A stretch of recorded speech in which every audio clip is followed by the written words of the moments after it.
السلام علیکم ورحمۃ اللہ وبرکاتہ۔ نحمدہ ونصلی ونسلم علی رسولہ الکریم،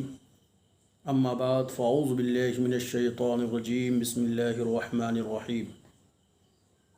هل يستوي الذین یعلمون والذین لا یعلمون؟ صدق اللہ العلی العظیم وصدق رسولہ النبی الامین الکریم، ونحن على ذلك لمن الشاہدین والشاکرین والحمد للہ رب العالمین۔ محترم سامعین و ناظرین حضرات، آج کی میری یہ گفتگو حضور سید اشرف جہانگیر سمنانی رحمۃ اللہ تعالیٰ علیہ کی ذات بابرکات کے تعلق سے ہے۔ جیسا کہ اس سے قبل دو ویڈیوز میں نے حضور مخدوم سمنا رحمۃ اللہ تعالیٰ علیہ کی ولادت اور طفولیت کی گفتگو کی ہے، اور سمنان سے ہندوستان تک آپ کے سفر کا ایک مختصر واقعہ اور قصہ بیان کیا ہے۔ آج میں آپ کے سامنے یہ بتانے کے لیے حاضر ہوا ہوں کہ حضور مخدوم سمنا حضرت سید اشرف جہانگیر سمنانی رحمۃ اللہ تعالیٰ علیہ، جن کو آج دنیا ایک پیر طریقت اور ولی اللہ کی حیثیت سے جانتی اور پہچانتی ہے، آپ جہاں ایک پیر کامل اور راہ تصوف کے ایک عظیم سالک تھے، وہیں ایک بہت بڑے عالم دین اور وقت کے بہت بڑے مبلغ بھی تھے۔ شریعت اسلامیہ کے ایک عظیم داعی اور مبلغ کی حیثیت سے آپ نے سمنان اور اس کے بعد ہندوستان میں دعوت و تبلیغ کے کارہائے نمایاں انجام دیے، مگر آج ہم حضور مخدوم سمنا علیہ رحمت و رضوان کو ایک پیر اور ایک ولی کی حیثیت سے دیکھتے ہیں۔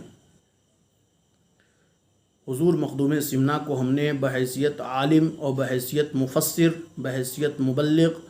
اور بحیثیت داعی اسلام نہ دیکھا ہے نہ سمجھا ہے۔ آپ اندازہ لگائیں کہ حضور مخدوم سمنا علیہ رحمت و رضوان نے 14 سال کی عمر میں قرآن و حدیث کے جملہ علوم اور احکام کا علم حاصل کر لیا۔ تمام معقولات و منقولات پر آپ نے کامل دسترس حاصل کر لیا، اور اس کے بعد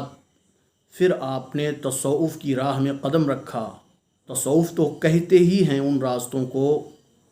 جو احسان اور تزکیہ نفس تک لے جاتے ہیں، مگر ان راستوں میں جو رہنما ہوتا ہے وہ ایک کامل مرشد اور کامل پیر ہوا کرتا ہے، جس کے پاس شریعت مصطفیٰ کی شمع ہوتی ہے، شریعت اسلامیہ کا چراغ ہوتا ہے، خوف خدا کی لاٹھی ہوتی ہے۔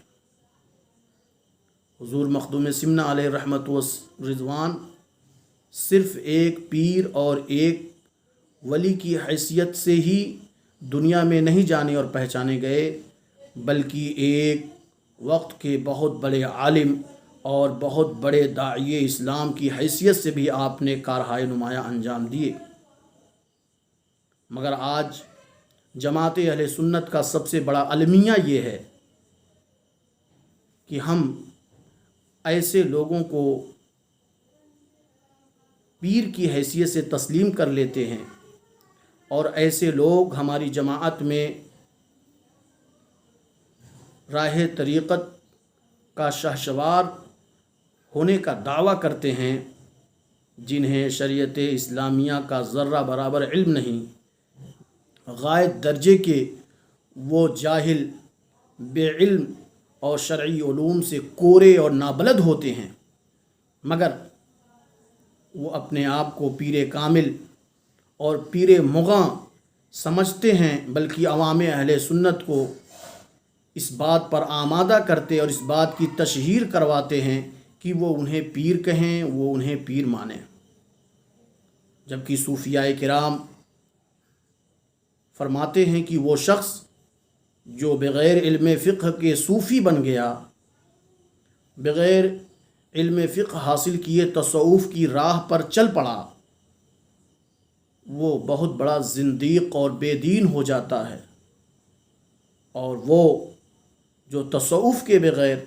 تقوی و طہارت کے بغیر علم فقہ حاصل کرتا ہے وہ بہت بڑا فاسق ہوتا ہے، بہت بڑا فاسق و فاجر ہو جاتا ہے،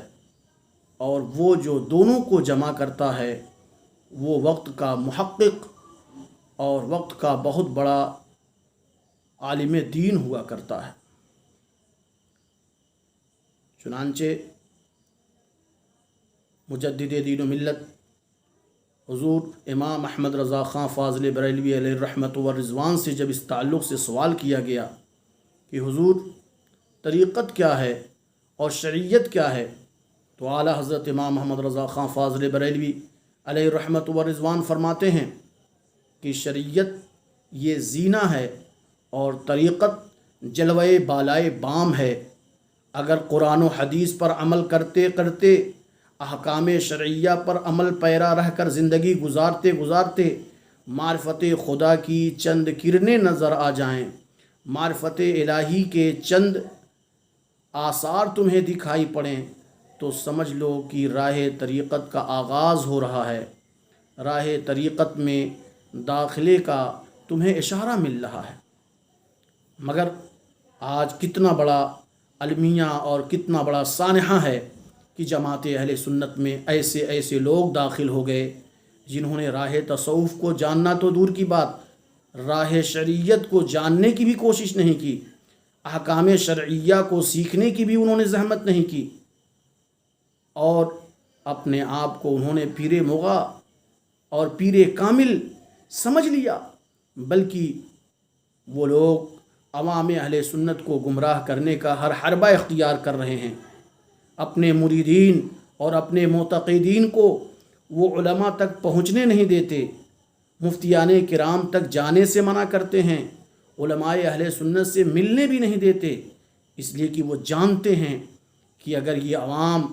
علماء کے قریب چلی گئی، مفتیان دین سے انہوں نے معلومات شرعیہ کو حاصل کرنا شروع کر دیا، تو پھر ہمیں کون مانے گا، ہمیں سروں پر کون اٹھائے گا، ہماری عزت و خاطر و مدارات کون کرے گا۔ یہ اگر مسائل شرعیہ سے واقف ہو گئے تو پھر یہ ہمیں اپنے نظروں سے گرا دیں گے، ہمیں اپنی نظروں میں یہ پیر کامل اور پیر مغاں ہرگز تسلیم نہیں کریں گے، جبکہ انہیں چاہیے کہ وہ اپنی اصلاح کرتے، اپنے آپ کو شرعی احکام کی روشنی میں پابند شرع کرتے اور پابند شرع ہو کر خود زندگی گزارتے، مگر وہ ایسا نہیں کرتے۔ علماء اہل سنت سے عوام اہل سنت کو بدظن کرنے میں وہ ہر ممکن حربہ اختیار کرتے ہیں، حتی الامکان ان کی کوشش ہوتی ہے کہ شرعی احکام سے لوگوں کو نابلد اور بے خبر رکھا جائے۔ میرے ساتھیوں، میرے دوستوں، میرے مومن بھائیوں، آپ ان باتوں کو دل پر نہ لیں، یہ باتیں تکلیف دہ نہیں ہیں، یہ باتیں حقائق پر مبنی ہیں، اور حقیقت کو برداشت کرنے اور حقیقت کو سمجھنے کی کوشش کرنا یہ آپ کی ذمہ داری ہے۔ ایسے ایسے لوگ جنہیں سنت مصطفیٰ کا کوئی پاس نہیں، آداب شرعیہ کا کوئی لحاظ نہیں، تمام انگلیوں میں ان کی انگوٹھیاں پڑی ہوتی ہیں، گلے میں مالے اور ہار پڑے ہوتے ہیں، بال بالکل پراگندہ ہوتے، ان کا کوئی سلیقہ نہیں، زندگی گزارنے کے کچھ آداب ہوتے ہیں، ان آداب سے بالکل ناواقف، نہ انہیں غسل کا طریقہ معلوم ہے، نہ وضو کے مسائل معلوم ہیں، نہ نماز کے آداب معلوم ہیں، نہ واجبات شرعیہ سے وہ واقف ہیں، ہر طرح وہ شرعی احکام سے بالکل نابلد اور بے بہرے ہیں، مگر اس کے باوجود وہ اپنی خانقاہوں میں بیٹھ کر داد عیش و عشرت دے رہے ہیں۔ عوام اہل سنت کو وہ اپنی طرف مائل کر کے علماء اہل سنت، مدارس اسلامیہ اور مراکز اسلامیہ سے انہیں دور کر رہے ہیں۔ میرے بھائیوں، میرے دوستوں، آپ ان باتوں پہ غور کریں اور سنجیدگی سے غور کریں۔ اب آپ کو حقائق کا سامنا کرنے کا وقت آ گیا ہے، حقائق کو سمجھنے کی ضرورت ہے۔ حضرت مخدوم سمنہ علیہ رحمت و رضوان کی بارگاہوں سے لو لگانے والوں، آپ ذرا سوچو کہ حضرت مخدوم سمنہ علیہ رحمت و رضوان کا مبلغ علم کتنا عظیم تھا کہ جب آپ آخری مرتبہ جون پور تشریف لائے تو جون پور کے قاضی شرع حضرت شہاب الدین صاحب، جو وقت کے بہت بڑے عالم اور جید کامل مبلغ تھے، بہت بڑے مصنف تھے، انہوں نے اپنی جملہ تصانیف حضور مخدوم سمنہ کے حضور پیش کیا اور عرض کیا کہ حضور ان کتابوں کی آپ اصلاح فرما دیں، ان میں جو غلطیاں اور نقائص ہیں ان سے ان کتابوں کو پاک فرما دیں۔ چنانچہ حضور مخدوم سمنہ علیہ رحمت و رضوان نے علم نحو میں لکھی ہوئی کتاب ارشاد کی آپ نے اصلاح فرمائی، اور آپ نے علم بلاغت میں لکھی ہوئی کتاب بدیع البیان کو بہت زیادہ سراہا اور فرمایا کہ یہ کتاب بڑی عمدہ اور بڑی مفید کتاب ہے۔ اس کے علاوہ اور بھی بہت سی کتابوں کی آپ نے اصلاح فرمائی۔ وہ ہدایہ نام کی کتاب جو آپ ولایت سے لے کر کے آئے تھے، حضرت شہاب الدین صاحب کو آپ نے عطا فرمائے، اور انہیں اور بھی رموز و اسرار کے تعلق سے آپ نے تلقین و تنبیہ فرمائی۔ آپ اندازہ لگائیں کہ حضور مخدوم سمنہ علیہ رحمت و رضوان کی ذات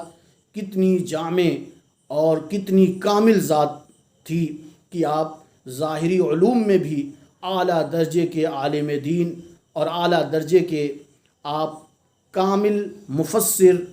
اور محدث اور فقیہ تھے، اور باطنی علوم کا حال تو یہ ہے کہ آپ سراپا اشرف تھے۔ آپ کا نام ہی اشرف تھا۔ اشرف اسے کہتے ہیں جو